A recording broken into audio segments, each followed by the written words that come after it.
नमस्ते दोस्तों, आज हम लोग पढ़ेंगे 11वीं क्लास का जीव विज्ञान, जिसमें हम पढ़ रहे हैं आज पादप कोशिका और जंतु कोशिका में अंतर स्पष्ट करें। इससे यदि आप नए हैं तो एक बार मेरे चैनल को सब्सक्राइब कर लीजिए। ये दोनों के बीच विशेष अंतर क्या है उसके बारे में आज हम पढ़ेंगे। उससे पहले हम देखते हैं कि इन दोनों कोशिकाओं के बीच में विशेष रूप से समानता क्या है। दोनों कोशिकाओं के बीच में कॉमन क्या है, कॉमन अंग जो है वो दोनों में कौन कौन सी पाई जाती है और कौन कौन से जो है वो चीजें है जो अलग है दोनों को करती है, उसके बारे में बाद में देखेंगे। उससे पहले हम देखते हैं इन दोनों के बीच में कॉमन क्या है। तो देखिए क्या है, ये है पादप कोशिका। क्या है ये? पादप कोशिका। और ये क्या है? जंतु कोशिका। अब ये दोनों के बीच हमें पढ़ना पहले समानता की, ये दोनों के बीच आगे का समानता क्या है। देखिए ये पादप कोशिका में भी माइटोकॉन्ड्रिया क्या होता है, पाया जाता है। और यहां पर देखिए क्या है, इसके अंदर भी क्या है, माइटोकॉन्ड्रिया। जंतु कोशिका के अंदर भी माइटोकॉन्ड्रिया पाया जाता है। अब यहाँ पर देखिए क्या है कि यहाँ पर जंतु को पादप कोशिका के अंदर जो है वो लवक क्या होते हैं, लवक पाए जाते हैं, परंतु जो है वहां पर जंतु कोशिका में जो है लवक पाया नहीं जाता है। नेक्स्ट देखते हैं कि ये इसके अंदर क्या होता है, केंद्रक होता है। क्या होता है इसके अंदर, क्या होगा, केंद्रक है। ये जो रेड कलर से गोल जैसा संरचना वो क्या है, केंद्रक है। इसके अंदर जो भी है वो क्या होता है, ये बीच में जो है जो गोल जैसी संरचना है ग्रीन कलर का, वो क्या है, केंद्रक है। दोनों में केंद्रक पाया जाता है। अब नेक्स्ट देखते हैं अंतःप्रद्रवी जलिका। अंतःप्रद्रवी जलिका जो है इसके अंदर भी पाया जाता है और इसके अंदर भी अंतःप्रद्रवी जलिका पाया जाता है। अब यहां पर देखते हैं केंद्रिका। केंद्रिका इसके अंदर भी होता है और केंद्रिका क्या होता है, इसके अंदर भी होता है। सूक्ष्म नलिका। सूक्ष्म नलिका इसके अंदर भी देखिए क्या होता है, होता है, और इसके अंदर भी क्या होता है, सूक्ष्म नलिका होता है। गुणसूत्र इसमें भी पाया जाता है, पादप कोशिका में भी और जंतु कोशिका में भी। रिक्तिका इसके अंदर भी पाया जाता है, लेकिन रिक्तिका यहाँ पर क्या होता है, बड़ा बड़ा होता है, और यहाँ पर क्या होता है, छोटे छोटे बहुत सारे रिक्तिका इसके अंदर पाए जाते हैं। यहाँ पर जो है कोशिका झिल्ली इसके अंदर भी होता है और कोशिका झिल्ली इसमें भी पाया जाता है। अब यहाँ पर देखिए कोशिका भित्ति इसके अंदर पाया जाता है जो सेलुलोज की बनी होती है, लेकिन इसमें जंतु कोशिका में कोशिका भित्ति पाई नहीं जाती है।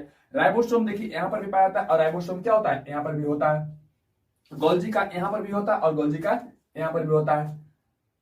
अब यहाँ पर देखिए तारक काय। क्या है, तारक काय यहाँ जंतु कोशिका में पाया जाता है, परंतु यहाँ पर तारक काय पाया नहीं जाता। क्या होता है, यहाँ पर तारक काय पाया नहीं जाता है। यहाँ पर तारक काय का जो काम होता है इस पादप कोशिका के अंदर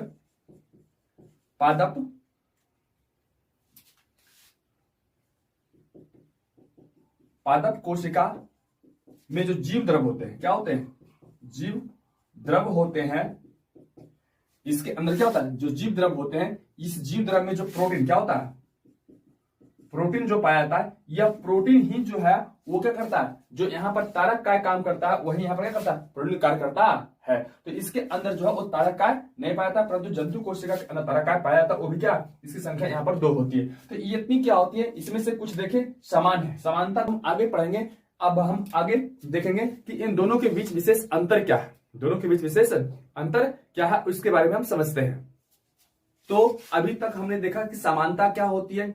अब यहां पर हम देखेंगे कि इन दोनों के बीच विशेष अंतर क्या होता है, क्या अंतर होता है जो इन दोनों को एक दूसरे से क्या करता है, अलग करता है। तो सबसे पहला है, देखिए क्या होता है, कहता है पादप कोशिका में, किसके अंदर, पादप कोशिका के अंदर, पादप कोशिका के अंदर जो है कोशिका भित्ति क्या होती है, कोशिका भित्ति इसके अंदर पाई जाती है, परंतु जंतु कोशिका में जो है वो कोशिका भित्ति पाई नहीं जाती है। क्या होता है, कोशिका भित्ति जो होता है बेसिक तौर पे क्या होता है, कोशिका झिल्ली के ऊपर होता है, लेकिन पादप कोशिका में क्या होता है, पादप कोशिका के अंदर कोशिका झिल्ली के ऊपर एक और झिल्ली, एक और लेयर पाया जाता है, जिसे हम क्या बोलते हैं, कोशिका भित्ति कहते हैं। लेकिन जंतु कोशिका के अंदर जो है कोशिका झिल्ली होता है, लेकिन उसके ऊपर कोई और एक लेयर, एक और अस्तर पाया नहीं जाता है। तो इस तरह से क्या होता है कि पादप कोशिका के अंदर कोशिका भित्ति पाई जाती है जो सेलुलोज की बनी होती है। किसकी बनी होती है, सेलुलोज की बनी होती है, परंतु जंतु कोशिका में कोशिका भित्ति पाई नहीं जाती है। नेक्स्ट है इसमें रिक्तिका। क्या होता है, रिक्तिका जो होता है वो बड़ी बड़ी होती है। क्या होता है, रिक्तिका जो होती है वो बड़ी बड़ी होती है, परंतु इसके अंदर जो है वो रिक्तिका क्या होती है, छोटी छोटी होती है। पादप कोशिका के अंदर अभी पीछे फिगर जो था उसमें हम देखे कि पादप कोशिका के अंदर जो है वो रिक्तिका क्या था, बहुत बड़ा था और बहुत बड़ा होता है। लेकिन जंतु कोशिका में रिक्तिका जो होती है वो क्या होती है, छोटी छोटी होती है। क्या होती है, छोटी छोटी होती है। यहाँ पर अब हम देखते हैं नेक्स्ट में, इसमें प्रकाश संश्लेषण होता है। क्या होता है, इसमें प्रकाश संश्लेषण होता है, किसके अंदर, पादप कोशिका के अंदर। प्रकाश संश्लेषण के लिए यहाँ पर जो जिम्मेवार है वो लवक होता है। क्या होता है, लवक होता है। इसमें अपवाद में है वो कवक। क्या है, एक कवक पादप होने के कारण भी इसमें क्या होता है, प्रकाश संश्लेषण नहीं होता है। यूग्लिना, यूग्लिना में कहता है, सॉरी नेक्स्ट है, इसमें जो है वो प्रकाश संश्लेषण नहीं होता। क्या होता है, इसके अंदर जो है प्रकाश संश्लेषण नहीं होता। किसके अंदर, जंतु कोशिका के अंदर, जंतु कोशिका के अंदर जो है वो क्या होता है, प्रकाश संश्लेषण क्रिया नहीं होती। क्यों प्रकाश संश्लेषण क्रिया नहीं होती है, क्योंकि प्रकाश संश्लेषण क्रिया करने के लिए लवक का होना अति आवश्यक है। लवक ही है जो प्रकाश संश्लेषण की अभिक्रिया के में भाग लेता है। लवक के अंदर जो है क्लोरोफिल जो वर्णक पाया जाता है वही प्रकाश संश्लेषण क्रिया के लिए क्या होता है, जिम्मेवार होता है। लेकिन जंतु कोशिका के अंदर जो है वो लवक नहीं पाया जाता है। यहाँ पर क्या होता है, यहाँ पर जो है ऊर्जा के निर्माण के लिए माइटोकॉन्ड्रिया पाया जाता है, जो उसके अंदर भी माइटोकॉन्ड्रिया पाया जाता है। लेकिन वहां पर जो माइटोकॉन्ड्रिया का कुछ अलग कार्य होता है, लेकिन यहाँ पर माइटोकॉन्ड्रिया का कार्य होता है ऊर्जा का निर्माण करना, और यहाँ पर लवक का काम होता है ऊर्जा का निर्माण करना। नेक्स्ट देखिए क्या है, इसमें जो है वो तारककाय नहीं पाया जाता। किसके अंदर, पादप कोशिका के अंदर जो है वो तारककाय जो है वो नहीं पाया जाता, परंतु जो है वो जंतु कोशिका में तारककाय क्या होता है, वो पाया जाता है। तारककाय कैसा होता है, इस प्रकार से एक संरचना होती है जो केंद्रक के समीप होता है 90 डिग्री पे। ये क्या होता है, इसको हम बोलते हैं, पूरी संरचना को हम बोलते हैं तारककाय। लेकिन इसे जो सिर्फ एक डंडी नुमा एक जो दिखता है ऐसा, इसे हम बोलते हैं तारक केंद्र। क्या बोलते हैं, तारक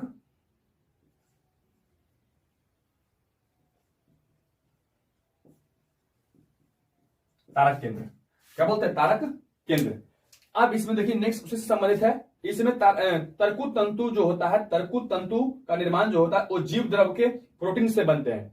मतलब कि पादप कोशिका के अंदर जो है वो तरकु तंतु। अब यहाँ पर समझने वाली जो बात है कि पादप कोशिका के अंदर जो है वो तरकु तंतु का क्यों आवश्यकता पड़ती है। तो कोई भी कोशिका जब विभाजित होती है तो विभाजन के समय जो है वो तरकु तंतु का आवश्यकता पड़ती है। इसके अंदर जो है जो सेल डिवीजन की क्रिया में क्या करता है, भाग लेता है। लेकिन यहां पर कहता है कि पादप कोशिका के अंदर जो तरकु तंतु का जो निर्माण है वो जीव द्रव के जो प्रोटीन होते हैं, प्रोटीन से बनते हैं। क्या होता है, यहाँ पर जो है पादप कोशिका के अंदर जो जीव द्रव होता है, जीव द्रव हम किसे कहते हैं, कोशिका जो होता है और कोशिका का जो झिल्ली होती है उस झिल्ली को हटा दीजिए। हटाने के बाद जो अंदर में जो भी कुछ बचता है वो क्या कहलाता है, जीव द्रव कहलाता है। और उस जीव द्रव के अंदर जो प्रोटीन होता है उसी प्रोटीन से जो है यहाँ पर क्या होता है, तरकु तंतु का निर्माण होता है। लेकिन यहाँ पर देखते हैं जंतु कोशिका के अंदर तरकु तंतु तरकु तंतु का निर्माण जो है वो तारक केंद्र, क्या इसके द्वारा, तारक केंद्र, किसके द्वारा, तारक केंद्र के द्वारा होता है। अब देखिए ये होता है, अगर यहाँ पर एक और इस तरह से बना दे तो ये पूरा जो कहलाता है तारककाय, क्या कहलाता है, तारककाय। लेकिन उसमें से एक जो है ये सिर्फ सिंगल या फिर नीचे वाला कोई सिंगल एक जो है वो क्या कहलाता है, वो कहलाता है तारक केंद्र। इस तारक केंद्र के द्वारा ही जो है तरकु तंतु का निर्माण होता है। ध्यान रखिएगा, तरकु तंतु का निर्माण जो है कोशिका विभाजन के समय इसका उपयोग होता है।